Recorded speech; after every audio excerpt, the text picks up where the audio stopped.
अब खबरें विस्तार से। खरकई नदी में मछली पकड़ने गए 13 वर्षीय छात्र तेज बहाव में बह गया। देर शाम तक उसका कोई पता नहीं चल पाया है। कदमा शिशु मंदिर स्कूल का 13 वर्षीय छात्र सागर दोपहर को भोजन करने के बाद घर से ये कहकर निकला कि नदी में मछली पकड़ने जा रहा है और वो तेज बहाव में बह गया। घटना के चश्मदीदों ने बताया कि एक महिला ने अपनी साड़ी फेंककर उसे बचाने का प्रयास भी किया था। सूचना पाकर पुलिस भी वहां पहुंची और गोताखोरों की मदद से देर शाम तक छात्र को खोजने का काम जारी रहा।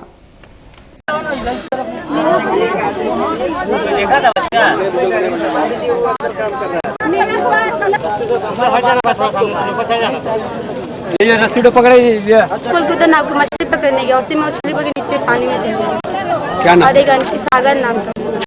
एक आंटी साड़ी फेंकी तो नहीं पकड़ा, डूब गया। एक औरत भी थी तो अपना साड़ी उसको बचने के लिए, लेकिन वो नहीं पकड़ पाया, साड़ी पूरा नीचे कूद दिया पानी में। कदमा पदमा रोड स्थित टाटा स्टील कर्मी के घर बीती रात चोरों ने लैपटॉप, मोबाइल समेत अन्य सामानों की चोरी कर ली है। इन दिनों चोरों का आतंक बढ़ा हुआ है। बीती रात कदमा थाना अंतर्गत पदमा रोड मकान संख्या 59 के रहने वाले टाटा स्टील कर्मी मुकेश कुमार पांडे के आवास का कुंडी तोड़कर चोर भीतर घुसे और लैपटॉप, मोबाइल समेत कई कीमती सामान चुरा लिया। रात को अपने 2 छोटे भाइयों के साथ मुकेश अपने घर पर ही थे। रात में सोए हुए थे और चोर आया, वो कुछ नींद का गोली कुछ फेंक दिया और उसके बाद लैपटॉप, मोबाइल और कुछ कैश और सामान लेके निकल गया। लगभग कितना सामान गया? लगभग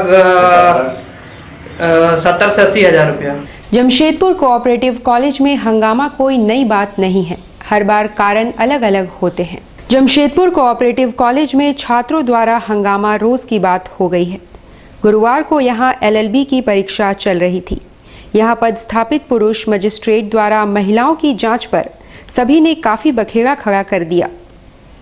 तो इसमें जब मजिस्ट्रेट साहब आए हैं तो लेडीज को चेक करने के लिए लेडीज को रखना चाहिए, महिला पुलिस रख रहे हैं या कुछ भी रखे, जेंट्स को चेक करने रखना चाहिए। इसमें जो छेड़खानी का मामला आ रहा है बहुत निंदनीय है। मुझे सूचना मिली महिलाओं के साथ अव्यवहारिक एक्टिविटी किया जा रहा है। बच्चा लोग का स्टेटमेंट हम लोग चलेंगे। अव्यवहारिक एक्टिविटी मतलब कपड़ा छुआ जा रहा है, इधर हाथ दिया जा रहा है। आप मजिस्ट्रेट हो सकते हो और हमको छूने का राइट आपको भी नहीं है। तब महिला आयोग और महिला थाना नहीं बनता। यहाँ अगर जरूरत हो महिला पुलिस आएगी। आपको एक और राइट दिया है जो महिलाओं को छूने का। कल भी एक लड़की को सर गोरखा पहनी हुई थी, उसको गोरखा छू रहा था। गोरखा छूने का आपका हक कौन दिया? कदमा थाना प्रभारी को हटाए जाने की मांग को लेकर भाजपाइयों ने न सिर्फ कदमा थाना में हंगामा मचाया बल्कि थाना परिसर में ही धरने पर बैठ गए हैं।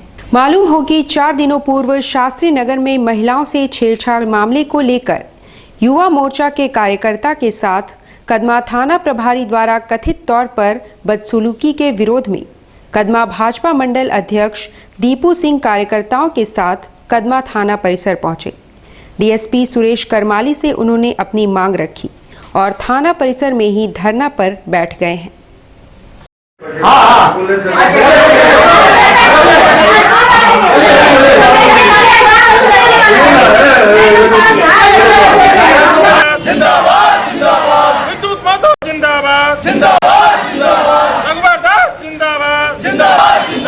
कार्रवाई नहीं किया उसी छठा दिन 7वां दिन हम लोग आंदोलन में बैठे हैं, मतलब धरना पर बैठे हैं, शांति प्रिय धरना पर बैठे हैं। जब तक अब थानेदार का बदली नहीं होगा हम लोग यहाँ बैठे हैं। क्या मांगे थी? मांगे ये थी कि युवा मोर्चा अध्यक्ष, भारतीय जनता पार्टी के युवा मोर्चा अध्यक्ष के साथ बड़ा बाबू का अभद्रता, गाली गलौज पे, इसका मेरे पास साक्ष्य भी है। वही मांगे कि क्यों ऐसा, जब आज मेरा सरकार है, मेरा सब कुछ है, उसके बावजूद भी मेरे कार्यकर्ता के साथ बड़ा बाबू का अभद्रता और इनकी कार्यशैली पूरा कदमा को भ्रष्टाचार के तरफ धकेल दिया है। और कदमा में चारों तरफ भ्रष्टाचार है, फटका मटका सटका टाल, चाहे जितना भी गांजा बिक्री, दारू अवैध बिक्री सारा ही करवा रहे हैं पैसा लेके। इसीलिए आज हम लोग धरना पर बैठे हैं। क्योंकि मेरी सरकार की बदनामी हो रही है इनके चलते। और आज जब तक इनका यहाँ से तबादला या निलंबन नहीं हो जाता है, हम लोग यहाँ से नहीं होंगे। District mineral and foundation trust के तहत गुरुवार को डीडीसी सूरज कुमार ने सभी खनन पदाधिकारियों के साथ बैठक की। डीडीसी सूरज कुमार ने गुरुवार को district minerals and foundation trust के तहत सभी खनन पदाधिकारियों के साथ बैठक की। बैठक में उन्होंने खनन पट्टों पर चर्चा की और कहा कि जहां खनन हो रहे हैं उन क्षेत्रों की कंपनियों को नागरिक सुविधा मुहैया कराना आवश्यक है।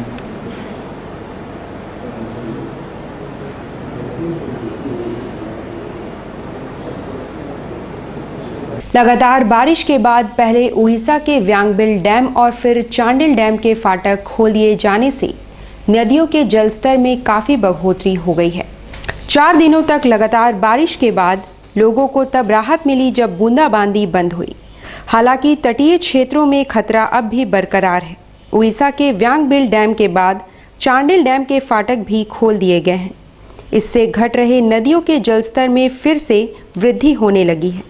चांडिल डैम के 10 फाटकों को एक एक कर खोल दिया गया है।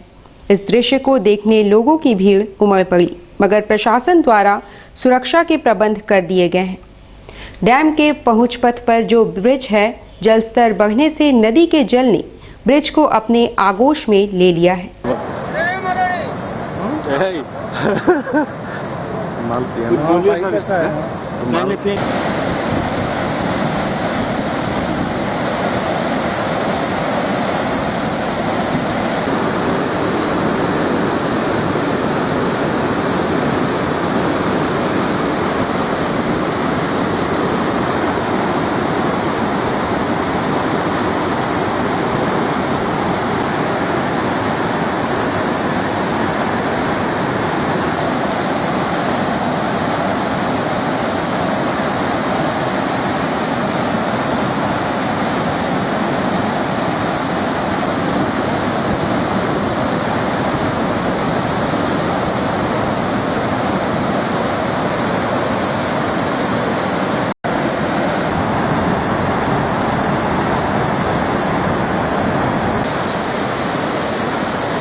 चांडिल के अनुमंडल पदाधिकारी भागीरथ प्रसाद ने न्यूज टाइम से बातचीत में कहा कि स्थिति पर नजर रखी जा रही है और सुरक्षा के सभी इंतजाम किए जा चुके हैं।